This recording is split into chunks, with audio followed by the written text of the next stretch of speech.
welcome to my channel. My name is Laura and this is smallstuffbigfamily.com. It's my birthday today. Hey!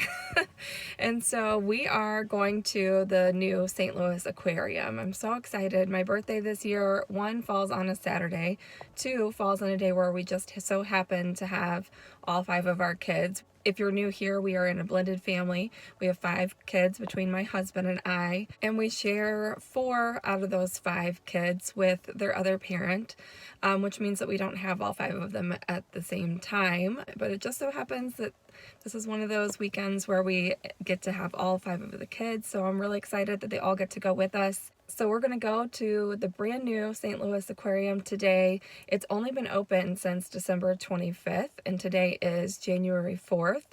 And so I have heard that it's been really hyped, and I've also heard that it's been really busy ever since it opened. They've even sold out of tickets on some of the days that they've been open so far. It's of course a Saturday in the middle of January, so who wouldn't want to be like inside? It's like 40 degrees outside, so I'm sure it's going to be packed. I'm excited to see the aquarium for the first time and for all of our kids to get to experience it together. So let's just get right on into it, and I will share some of my thoughts with you and wrap up at the end of the video.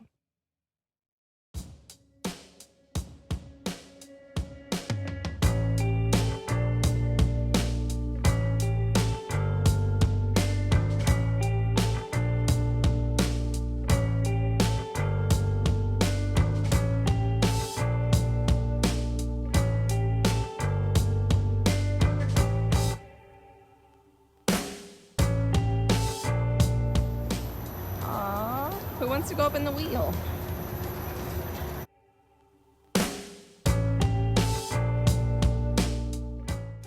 Between the wheel and the aquarium, the carousel, the playground, the mini golf, I mean, they've added so much to Union Station. It looks completely different than I remember it looking on all the years that I've grown up here. The fish pond is still there, and that looks the same, but other than that, they've completely redone most of this. It just looks really beautiful, and I think they're really finally doing it justice. Once you get inside, there's also a ropes course that kids and adults can both participate in, including a zip line that flies overhead. Do keep in mind that all of these things cost extra. You can check out their prices online on their website, and I definitely recommend purchasing your tickets in advance because the lines for buying tickets at the aquarium were very, very long. If you're visiting the aquarium with kids, make sure that they get a scavenger pass whenever you're going into the first room, and you can look for these kiosks throughout and answer fun little educational questions. Which one means to recycle?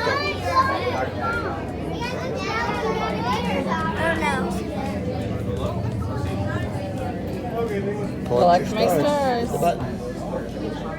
There you go. All right. I really love that they kept with the train theme throughout the aquarium. Union Station was originally built in the late 1800s, and it was one of the busiest train stations in the country. And over recent years, it's just been kind of slowly declining. It used to be a shopping complex. Honestly, it was kind of like a ghost town walking through there until all of this was built. And now it's bustling and busy again. And it's really cool to see that. And I love that they kept the train aspect to it.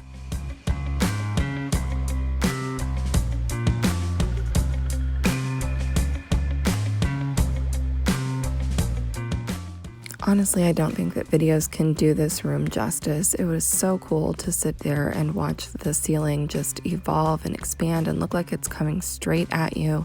This is the room where you kind of gather and wait to go into the train area, which is the entrance into the actual aquarium. Once you get into the train room, you take a seat and watch a little video. This is not an actual moving train, but it is really cool. The seats vibrate so it feels and looks like it's moving, and it's narrated by St. Louis's own John Goodman. Folks, I'm John Tickerman, your conductor and tour guide today. We start our journey on September 1st, 1894, when the first train departed Union Station. St. Louis was booming in the 1920s. By 1940, we reached over 800,000 residents. The 60s brought us the Gateway Arch. Hold on to your seat. Here we go. Wow! This contraption can fly. This is a It's pretty spectacular from up here. We really thought that this part was pretty cool. We had never seen anything quite like this, and it's also a nice way to keep the groups kind of spaced whenever they're going into the aquarium so that each room doesn't get overly crowded. After you get off the train, then you go into the first room where there's several different fish tanks to look at. And there was a little bit of a line to get to this next part, but when you see what I'm talking about, it was worth the wait. This is some type of little tiny fish. I forget honestly what they were called, but they do tell you that. And you stick your hand in the water and they suck off the dead skin. We thought this was so neat. It's like having a mini manicure included in your ticket price. I'm not gonna do it. They're trying to eat my nail polish. Jeez. Oh, I have a lot on me. It's getting ticklish. The second area that you come to is one of our favorites, those playful little river otters. They were so cute. These two at the top kept fighting the whole entire time, and this dude was like swimming laps. In this room, there were other features like sand that changed colors that the kids could play with, a digital river otter show that you could watch, and another fish tank. But of course, we just really loved watching the otters. I think they're behind the rock. There's one. Oh, here they come. I like the little paws. Oh, there's the play fighting ones up there. Yeah. Fighting again. They must be brother and sister. Yeah, they like to fight a lot. Brothers. Our brothers, like boys, like to fight a lot. Hey, look at that one looking at himself in the mirror. He's like, oh, I look good. When you leave this room, you take the escalator or the elevator and you go up to the second floor. This is where most of the hands-on stuff was. You could see the river otters. If they were above ground, they weren't whenever we were there, so I really didn't get any footage of that, but this is where lots of the hands-on things were, like playing in the water like my girls are doing here, touching the stingray, touching starfish and sea urchin. They had a snake out for view, and of course they also had Lord Stanley. If you don't know about Lord Stanley, St. Louis got him from Boston, I believe from a restaurant owner in Boston after we won the Stanley Cup, and he is so cute. He's looking at you. You're having a staring competition. That's really cool. Yeah, he's pretty. Yeah, it's like a blue crab. Lobster, isn't he? Lobster. Lobster, not a crab. I'm a lobster, not a crab. Excuse me, sir. That baby does not splash. And beware for that splash. I didn't get any footage of a couple of the other little pools that they had that were similar to this one in this area. They had one with turtles and then the one with the starfish and the sea urchin that you could touch.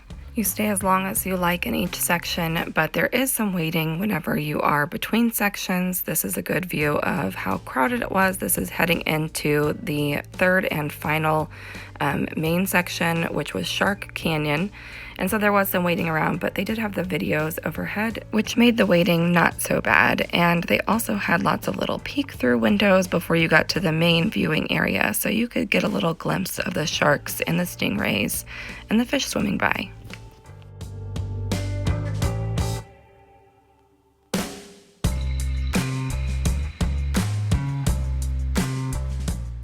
I felt like even these smaller windows gave you a really nice view, and you could tell that they do have quite a few sharks in there. Some of them are smaller, but they do have a couple larger ones and several stingray, which are always really fun to see.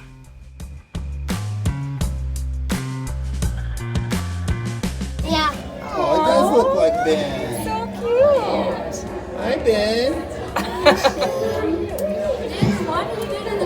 Ben, how'd you get in there? I'm on the stank. I'm out here. I hear him talking even.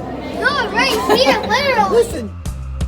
Our 3-year-old was a little bit scared of the sharks. I mean, that just tells you how up close and personal you get. She was thinking that they were going to come straight at her. So it was pretty believable for her.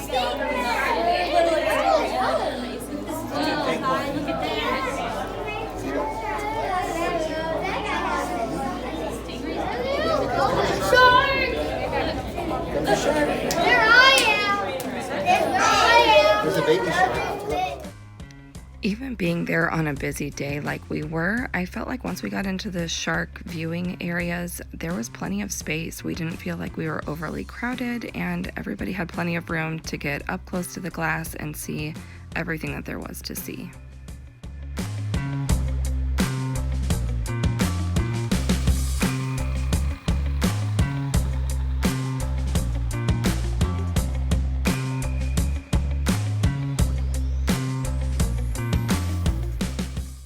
The last area that we went into was the deep, dark sea. They had these cute little sea dragons. They had jellyfish, an octopus.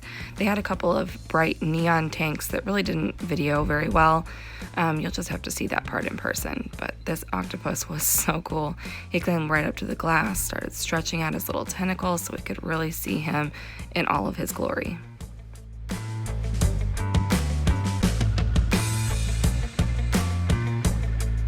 Just so, like, they're a living thing, like, they don't have a heart. They're so thin. They seem so, like, delicate, you know? Mom, what you call thin is where it gets dangerous. Aren't they poisonous? No. They're not poisonous. I think if you touch it, it'll Sting you? Unless if you poke it on the top, then it won't sting you. Once you leave this area, then you're finished with your aquarium visit, and it drops you out conveniently into the gift shop in case there's something that you want to take home or something that your kids beg you to take home in our case. All right, so we're back here at home. I thought that the aquarium was really, really cool. I think my husband's expectations were a little bit higher. Like I said at the beginning of this video, the aquarium has been really, really hyped up here in St. Louis. And so I think he just thought that it was going to be a little bit bigger, a little bit more like exhibits with actual animals behind it. We both really liked all the digital features that the place has. It was really, really cool compared to the other big aquarium that's here in Missouri that we have been to, which is down in Springfield, Missouri. And that's like one of the #1 aquariums in the country. If you're comparing it to that one, the one here in St. Louis doesn't have quite as many, you know, sea life animals. It doesn't have quite as many tanks, but it is very, very hands-on. It's great, I think, for pretty much all ages. It was very, very busy, much like we expected. The fact that it opened up during the midst of like Christmas holiday, this is probably one of the first weekends that, you know, a lot of families have been able to have a chance to get out and go see it. So it was very, very busy today. There was some waiting in lines, but a lot of the time they do have like those digital aspects in each room. So it's lots to look at even when you are having to wait. In particular, I think the coolest room was the room where we were waiting for the train, and they had all like the images going on the walls. I mean, video doesn't even do it justice for being there in person. Of course, I loved Lord Stanley. My 13-year-old son was like really hyped about that. He thinks that's really cool. Huge Blues fans. So do I think it was worth the price that we paid to get in? I do. I think it was. And I also think that I fully expect that they'll be expanding on this in the future and adding more animals to it and making it, you know, even bigger and better. Let me know what you think your favorite part is or what part you're most interested in seeing. Let me know if you've been, and if you think that it's worth the money, let me know your thoughts on it. Leave a comment down below, give me a thumbs up, and don't forget to subscribe before you leave. I will see you next time. I hope you guys have an amazing day. Thanks so much for watching. Bye-bye.